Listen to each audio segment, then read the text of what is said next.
Assalamualaikum anak-anak semuanya. Apa kabarnya hari ini? Oke, bertemu lagi bersama Bu Linda di pembelajaran pendidikan lingkungan hidup. Apa saja sih yang akan kalian pelajari hari ini? Oke, kalian akan mempelajari tentang lingkungan biotik dan lingkungan abiotik. Oke, kalian ingin tahu seperti apa materinya? Simak pembelajaran berikut ya. Jangan lupa siapkan alat tulis dan buku catatannya. Selamat belajar. Oke, anak-anak semuanya, kita sekarang akan belajar mengenai lingkungan biotik dan lingkungan abiotik. Perhatikan ya, simak baik-baik penjelasannya. Yang pertama, yaitu lingkungan biotik. Lingkungan biotik adalah lingkungan yang terdiri atas makhluk hidup. Lingkungan biotik meliputi semua makhluk hidup yang terdapat di muka bumi ini. Contohnya yaitu ada manusia, hewan, tumbuhan, bahkan bakteri.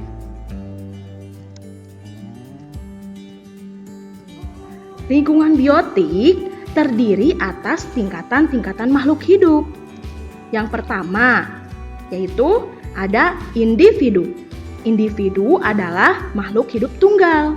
Contoh dari individu adalah seekor kuda, seekor burung, sebatang pohon, dan lain-lain. Yang kedua yaitu populasi. Populasi adalah sekumpulan makhluk hidup yang sejenis. Contohnya ada puluhan ekor bebek yang ada di kandang atau ratusan pohon jati di hutan dan lain-lain. Yang ketiga ada komunitas. Komunitas adalah kumpulan populasi yang hidup pada satu daerah dan waktu tertentu. Contohnya ada populasi kuda, burung, dan gajah dalam satu wilayah atau satu tempat. Yang keempat adalah ekosistem. Nah, ekosistem itu adalah suatu kesatuan yang utuh dan menyeluruh antara segenap unsur lingkungan hidup yang saling mempengaruhi. Jadi, di dalam ekosistem, individu, populasi, dan komunitas, bahkan tumbuhan, semuanya bersatu dalam kesatuan yang utuh. Yang selanjutnya, ini adalah komponen lingkungan dari biotik, mulai dari individu, populasi, komunitas, ekosistem, biom, sampai biosfer. Biosfer itu adalah satu bumi ya, jadi sebumi semuanya. Itu dari tingkatan individu sampai biosfer. Yang selanjutnya ada lingkungan abiotik. Lingkungan abiotik adalah lingkungan yang tidak hidup atau tidak bernyawa. Berarti di lingkungan abiotik ini anak-anak semua bendanya tidak bernyawa, tidak tumbuh, tidak berkembang, layaknya seperti makhluk hidup biasanya. Apa saja sih yang ada di lingkungan abiotik? Nah, lingkungan abiotik ini akan mempengaruhi lingkungan biotik ya anak-anak. Jenis-jenisnya sebagai berikut. Yang pertama ada suhu. Suhu itu di dalam ekosistem sangat berpengaruh sekali ya anak-anak ya. Nah, makhluk hidup dapat hidup itu karena suhu yang cocok. Seperti halnya kita ya manusia.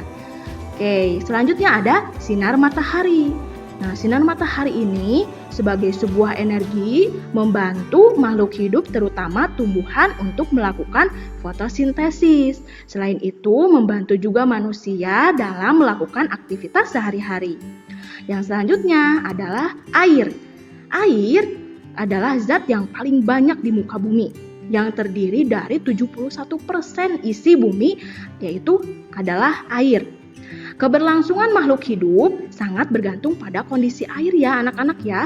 Kita tahu bahwa air, sinar matahari, dan suhu ini sangat berpengaruh sekali terhadap kehidupan kita. Apalagi sih yang termasuk ke dalam lingkungan abiotik? Nah, ada tanah. Tanah adalah tempat makhluk hidup berpijak. Pada tanah pula berbagai jenis kehidupan berada. Hampir semua makhluk hidup menjadikan tanah sebagai tempat hidupnya. Bahkan manusia pun kita hidup di atas tanah. Yang selanjutnya ada angin. Angin memberikan pengaruh kepada makhluk hidup seperti tumbuhan melakukan penyerbukan. Selain tumbuhan juga, manusia memerlukan angin ya dan memanfaatkan energinya untuk keperluan hidup. Lalu terakhir ada batuan. Batuan memiliki banyak fungsi dalam kehidupan. Salah satunya sebagai pondasi pembangunan sebuah rumah. Nah, itu tadi adalah jenis-jenis atau faktor yang mempengaruhi lingkungan biotik dari lingkungan abiotik. Nah, selanjutnya, upaya apa saja sih untuk memelihara lingkungan biotik dan lingkungan abiotik tersebut? Sebenarnya, bagian dari upaya menjaga lingkungan adalah dengan menyenangi lingkungan itu sendiri.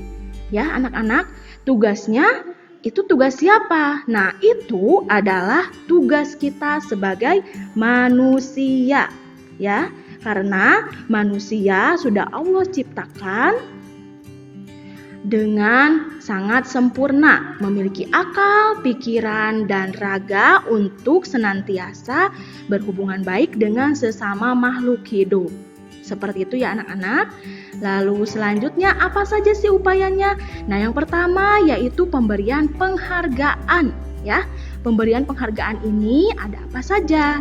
Nah, ada yang namanya adipura. Apa sih adipura? Adipura itu diberikan kepada kota atau daerah yang berhasil dalam kebersihan serta pengelolaan lingkungan perkotaan. Adipura ini diselenggarakan oleh Kementerian Lingkungan Hidup. Lalu ada yang kedua, Kalpataru. Kalpataru ini diberikan kepada mereka yang berjasa melestarikan lingkungan hidup. Kalpataru berasal dari bahasa Sanskerta yang artinya pohon kehidupan. Nah, ada 3 jenis penghargaannya di penghargaan Kalpataru. Yang pertama yaitu perintis lingkungan, yang kedua adalah penyelamat lingkungan, dan yang ketiga adalah pengabdi lingkungan. Apalagi upaya untuk memelihara lingkungan. Nah, terbagi menjadi 2 ya anak-anak. Ada pemeliharaan lingkungan biotik dan abiotik. Sekarang kita cari tahu dulu yuk bagaimana pemeliharaan lingkungan secara biotik. Yang pertama ada perlindungan alam umum. Yang kedua ada perlindungan alam dengan tujuan tertentu. Jadi pemeliharaan lingkungan biotik ini terbagi menjadi 2 ya anak-anak. Sekarang kita cari tahu dulu yang pertama yaitu perlindungan alam secara umum. Ada apa saja sih perlindungan alam secara umum? Oke, kita bahas ya. Yang pertama ada perlindungan alam ketat. Nah, perlindungan alam ketat ini adalah perlindungan terhadap keadaan alam tanpa campur tangan manusia, kecuali jika mereka diperlukan. Tujuannya untuk penelitian kepentingan pribadi. Nah, contohnya ada di lingkungan Ujung Kulon di Provinsi Banten. Yang kedua, ada perlindungan alam terbimbing. Perlindungan yang dilaksanakan terhadap lingkungan yang dibimbing oleh para ahli. Contohnya adalah Kebun Raya Bogor yang sudah kita kenal ya. Nah, itu termasuk perlindungan alam terbimbing. Yang selanjutnya ada Taman Nasional. Taman Nasional ini memanfaatkan lahan yang tidak terpakai untuk tujuan wisata dan tidak mengganggu ekosistem yang ada. Contohnya adalah Taman Safari di Kota Bogor. Oke, selanjutnya pemeliharaan lingkungan biotik yang kedua adalah perlindungan alam dengan tujuan tertentu. Ada jenisnya ya anak-anak. Yang pertama yaitu perlindungan alam botani. Tujuannya untuk melindungi jenis tumbuhan tertentu. Contohnya komunitas tumbuhan yang ada di Kebun Raya Bogor. Yang kedua ada perlindungan alam zoologi.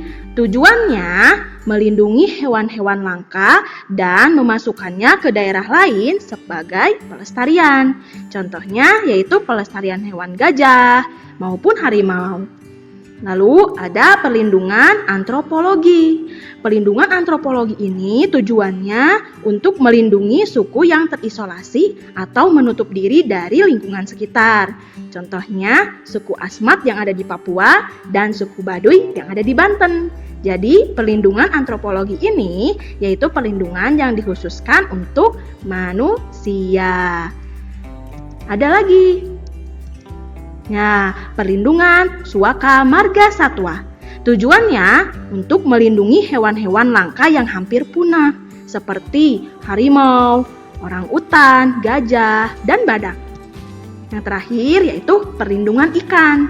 Tujuannya untuk melindungi ikan-ikan yang hampir punah. Itu dia ya, tadi adalah pemeliharaan lingkungan biotik. Selanjutnya, apa saja sih pemeliharaan yang ada di lingkungan abiotik? Yang pertama yaitu perlindungan geologi. Nah, tujuannya untuk melindungi berbagai jenis batuan yang terdapat di Indonesia. Contohnya yaitu ada di Museum Geologi.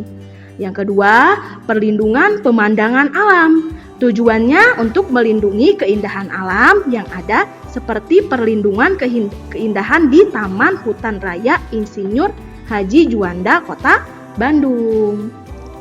Lalu ada perlindungan monumen alam. Tujuannya untuk melindungi berbagai benda alam seperti air terjun. Nah, yang terakhir adalah perlindungan hutan. Perlindungan hutan ini tujuannya untuk melindungi tanah, air, dan hutan. Sebab hutan merupakan paru-paru bumi atau penghasil oksigen yang selalu kita hirup setiap hari. Nah, itu dia ya anak-anak. Materi mengenai lingkungan biotik dan lingkungan abiotik. Selanjutnya ada tugas untuk kalian ya.